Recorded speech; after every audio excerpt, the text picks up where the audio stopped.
Hello students.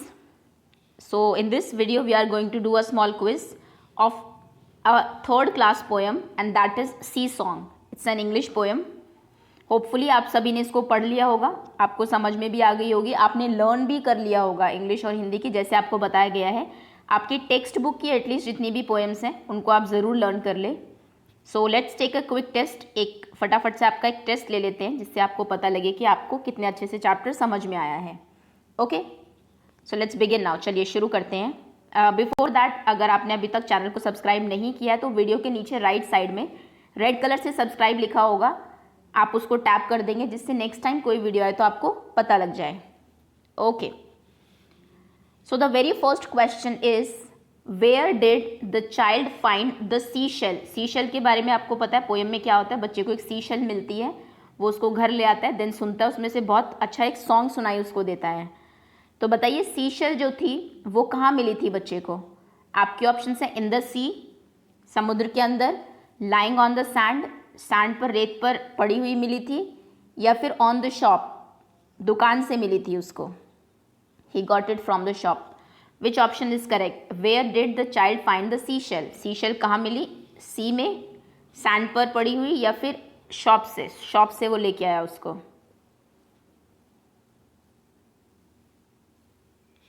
Okay, तो ये देखिए, इस पिक्चर से आप हिंट ले सकते हैं। शेल्स आप सब ने देखी होगी, घर में डेकोरेशन के लिए और वैसे भी रखते हैं लोग।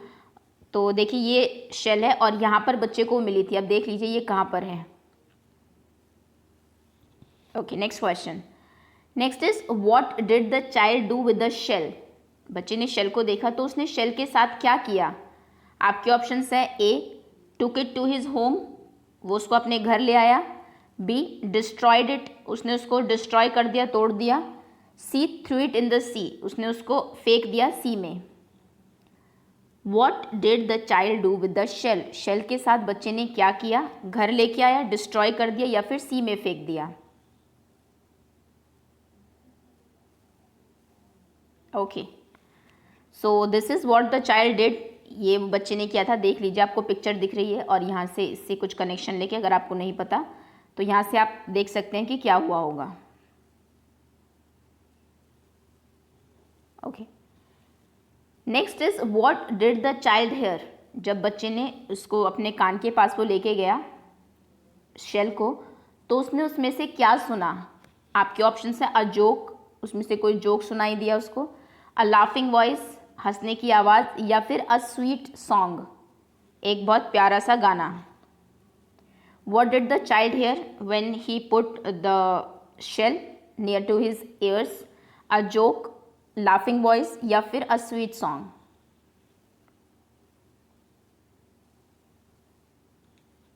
चलिए आंसर कर दिया होगा आपने। सो दिस इज़ व्हाट उसकी मदर ने उसको सुनाया था। और ये देखिए यहाँ से आप पिक्चर से बता सकते हैं कि ये जो सिंबल है आपके किसके हैं।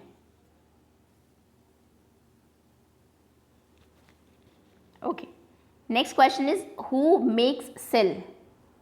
शेल्स जो होती है आपकी सी शेल्स, उनको कौन बनाता है? सी पर आपने देखा होगा, सैंड पर बहुत जगह आपको मिल जाएगी, तो कौन उन शेल्स को बनाता है? आपके ऑप्शंस हैं एन इंसेक्ट, जिसको आप स्नेल कहते हैं, स्नेल बनाती है, या फिर ह्यूमंस बनाते हैं, ह्यूमन बीइंग, आप और हम जैसे लोग, या फिर सिल्क वॉर्म बनाता है। स्नेल के बारे में आपने सेकंड क्लास में पढ़ा होगा, आपका चैप्टर था एक हिंदी में, सोनू सोनू करके, जिसमें आपकी एक स्नेल थी, और वैसे आपने देखी भी होगी स्नेल। तो बताइए शेल कौन बनाता है? स्नेल, ह्यूमंस, या फिर silk worm?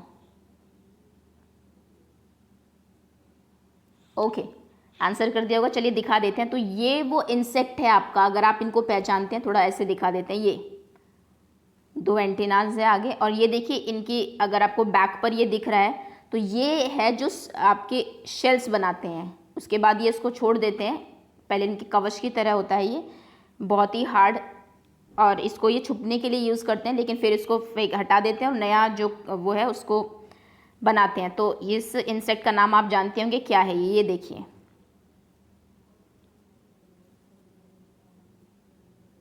Okay, let's move head. चलिए आगे आते हैं। तो इनमें से आपने अब आंसर कर दिया होगा स्नेल, ह्यूमन, या फिर सिल्क वॉर्म। सिल्क वॉर्म आपका एक कीड़ा होता है जो क्या बनाता है? सिल्क के जो क्लोथ्स होते हैं आपके, वो उसका जो धागा है, उसका जो थ्रेड है वो सिल्क वॉर्म बनाता है। Next question is rhyming words. आपको कुछ यहाँ पर वर्ड्स दिए हुए हैं, आपको उनके राइमिंग वर्ड्स लिखने हैं। राइमिंग वर्ड्स बहुत सारे हो सकते हैं, एक एक मैं बताऊंगी, एक आप खुद लिखेंगे। जैसे फाउंड है, इसका साउंड हो सकता है, और जो मैंने बताए हैं वो आप रिपीट नहीं करेंगे, उसको आप कमेंट सेक्शन में नहीं लिखेंगे। कोल्ड, कोल्ड का हो सकता है फोल्ड। सैंड, सैंड का हो सकता है band. So found, sound, cold, fold, sand, band, ये आपके 3 राइमिंग वर्ड्स हैं इसके। अब एक एक आप कमेंट सेक्शन में बताएंगे। Okay, next is match the following with their opposite words. आपको 2 कॉलम्स दिए हुए हैं, आपको इसमें मैचिंग करनी है उनके ऑपोजिट वर्ड्स के साथ। पिक, पिक करना मतलब उठाना। स्वीट, मीठा। हार्ड, बहुत कठोर जो होता है। सॉफ्ट, बहुत मुलायम, बहुत सॉफ्ट जो होता है। ड्रॉप, ड्रॉप मतलब ऐसे आपकी वाटर ड्रॉप भी होती है, बट ड्रॉप करना मतलब कहीं पे छोड़ना भी होता है, जैसे पिक एंड ड्रॉप आपने सुना होगा। बिटर, कड़वा। तो बताइए कौन किसका ऑपोजिट है। आंसर आप इसका ऐसे करेंगे, या तो प्रॉपर आप आंसर लिख ही देंगे वर्ड्स में, या फिर आप लिखेंगे आंसर 6 ए, जो भी है 1 2 3 उसके सामने 1 या फिर 2 या फिर 3। बी, जो भी आपको लगे 1 2 3 के साथ मैचिंग है इसके। Similarly sea. इस तरीके से आप कमेंट सेक्शन में आंसर करेंगे इसका। सो वीडियो पॉज कर दीजिए और आंसर करिए। ओके, आंसर कर दिया होगा आपने। आगे आते हैं, ये आपकी एनसीईआरटी का क्वेश्चन है। Choose the correct word. Blanks को फिल करने के लिए सही वर्ड चूज करने हैं आपको। The sea is very very dash. Sea जो था, समुद्र जो था, वो बहुत बहुत ज़्यादा बिग, बड़ा था, या फिर फार, दूर था। अगला क्वेश्चन है, you can not dash the other side. Sea की अदर साइड को, दूसरी साइड को आप हेयर सुन नहीं सकते या फिर सी देख नहीं सकते। अब सोचिए, आप सी की एक, ये समुद्र है आपका, आप इधर खड़े हुए हैं, तो दूसरी साइड को आप सुनेंगे या फिर देखेंगे। Next question is, you can और can not cross the sea. Can मतलब आप कर सकते हैं सी को क्रॉस, या फिर कैन नॉट नहीं कर सकते। विच ऑफ द फॉलोइंग, ये आपकी जो चैप्टर है जहाँ पे वो खत्म होता है, एक छोटी सी पोएम दी हुई है और उसमें से क्वेश्चन आंसर्स हैं। The sea is very very what, you can not what the other side, you can और can not cross the sea. So अगर आपको आंसर्स नहीं पता है, पहले आप पोएम पढ़ लीजिए, देन आप आंसर कर सकते हैं। चलिए आगे आते हैं। Next question is, which animal is known as sea horse. ये मैं बहुत बार बता चुकी हूँ आपको, ईवीएस में भी, एनिमल्स की जो क्विज हुई थी उसमें भी, और आपकी जो जीके क्विज है वहाँ पर भी इसके बारे में बताया जा चुका है। सी हॉर्स हम किस एनिमल को बोलते हैं। ऑब्वियसली ये एनिमल को सी हॉर्स इसलिए बोला जाता हो क्योंकि ये पानी में हॉर्स जैसे होता है, आपका घोड़ा जो होता है उसकी तरह दौड़ सकता है। लैंड एनिमल है वैसे, बट पानी में भी चल सकता है। कौन है, ऑक्टोपस, हिप्पोपोटामस, या फिर टाइगर।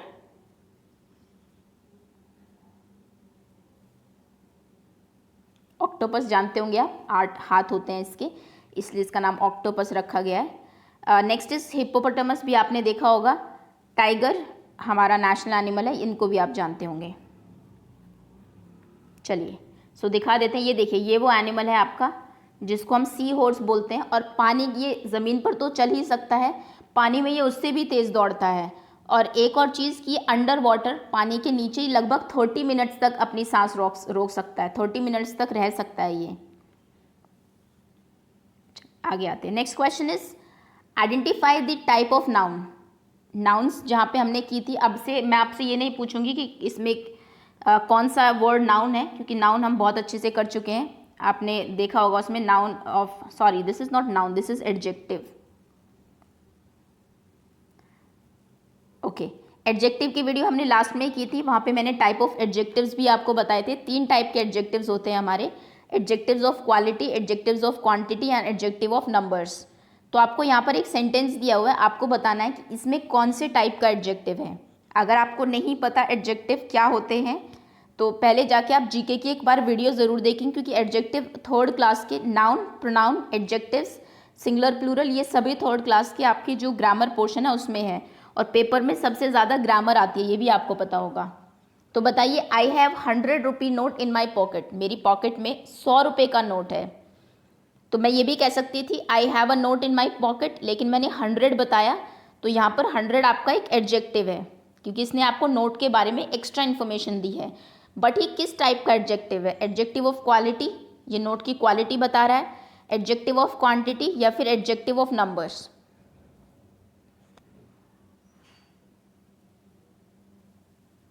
ओके, आंसर कर दिया होगा आपने। आगे आते हैं। Next question is identify adjective and pronoun. अब एक सेंटेंस आपको दिया है, उसमें से आपको एडजेक्टिव बताना है क्या है और प्रोनाउन बतानी है। प्रोनाउन वो वर्ड्स होते हैं जो आपके नाउन की जगह यूज होते हैं। जैसे मैं कहूँ Ram is a boy, he is very intelligent, तो यहाँ पर जो राम के लिए वर्ड यूज हुआ है वो ही यूज हुआ है ना। मैंने ये नहीं कहा राम इज़ वेरी इंटेलिजेंट, मैंने कहा ही इज़ वेरी इंटेलिजेंट, वो बहुत इंटेलिजेंट है, तो ही आपकी प्रोनाउन हो गई। अब ये सेंटेंस देखिए क्या है। Peacock is our national bird, peacock हमारी नेशनल बर्ड है।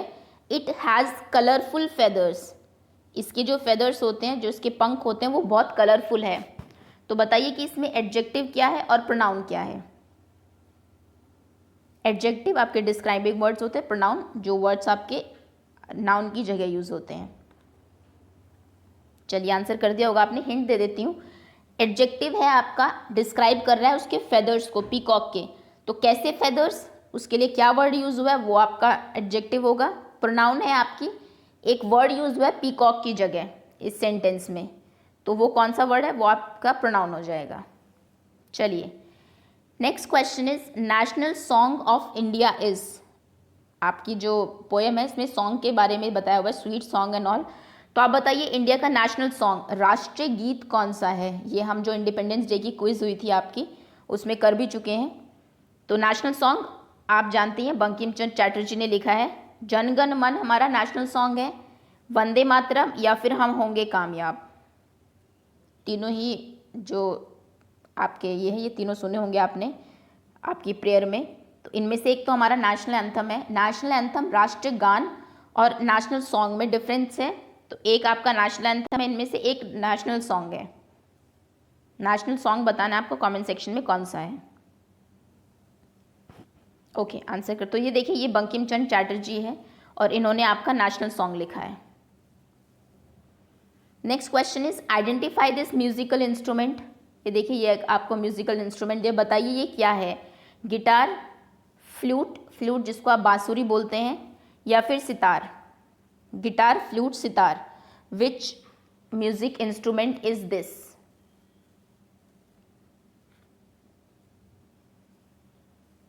Okay next question is who among the following is a famous Indian singer. इनमें से कौन एक फेमस इंडियन सिंगर है? आपके ऑप्शन है ए अमिताभ बच्चन, बी लता मंगेशकर या फिर सी साइना नेहवाल। तीन नाम आपको दिए हुए हैं, तीनों में से एक आपके बॉलीवुड एक्टर है, एक आपके सिंगर है और एक आपके टेनिस प्लेयर है। No not tennis, badminton player है, सॉरी। तो बताइए कि आपको इनमें से सिंगर पहचानना है, फेमस सिंगर कौन है? अमिताभ बच्चन, लता मंगेशकर या फिर साइना नेहवाल? चलिए आंसर कर दिया होगा आपने, दिखा देते हैं। तो देखिए ये है, इनको स्वर कोकिला भी बोला जाता है, स्वरों की कोयल, क्योंकि बहुत अच्छा गाती हैं। Okay next question is right opposites of. तीन वर्ड्स दिए हुए हैं, तीनों के ऑपोजिट आपको कमेंट सेक्शन में लिखने हैं। फर्स्ट इज टॉल, टॉल मतलब होता है जिसकी हाइट बहुत ज़्यादा हो, लंबा जो होता है। नेक्स्ट इज ट्रू, ट्रू मतलब सही, सच। नेक्स्ट इज कोल्ड, कोल्ड ठंडा। तो टॉल का ऑपोजिट ट्रू एंड कोल्ड।